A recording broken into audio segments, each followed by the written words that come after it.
औज़ुबिल्लाहिमिनश्शैतानिर्रजीम बिस्मिल्लाहिर्रहमानिर्रहीम।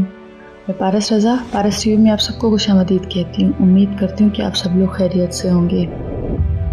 अगर आप लोगों ने मेरा चैनल सब्सक्राइब नहीं किया तो इसको अभी सब्सक्राइब कर लें और साथ ही बेल आइकन को दबा दें ताकि मेरी आने वाली हर वीडियो आप तक पहुँच सके। साथ ही साथ मुझे कमेंट सेक्शन में कमेंट करके ज़रूर बताएं कि आपको मेरी वीडियोस कैसी लगती हैं।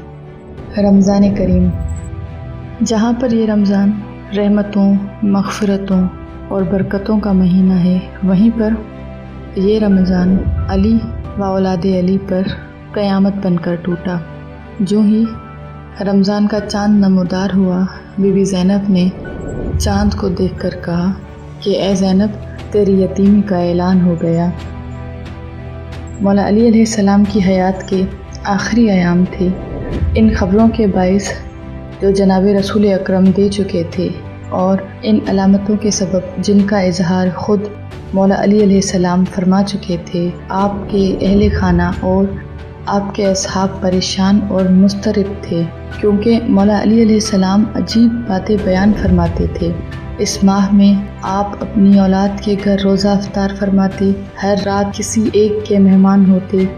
एक रात इमाम हसन के यहाँ तो एक रात इमाम हुसैन के यहाँ और एक रात जनाब ज़ैनब के यहाँ मेहमान होते। आप हमेशा बहुत कम ग़िज़ा तनावल फरमाते थे।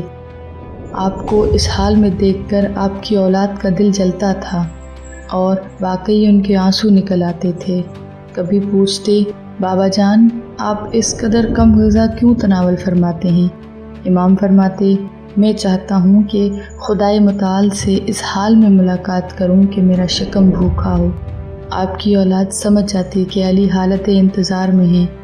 आप कभी आसमां की तरफ देखकर फरमाते, ए मेरे हबीब रसूल खुदा, मेरे हबीब रसूल खुदा ने मुझे ख़बर दी थी और उन्होंने बिल्कुल सच फरमाया था। उनकी बात झूठ नहीं हो सकती।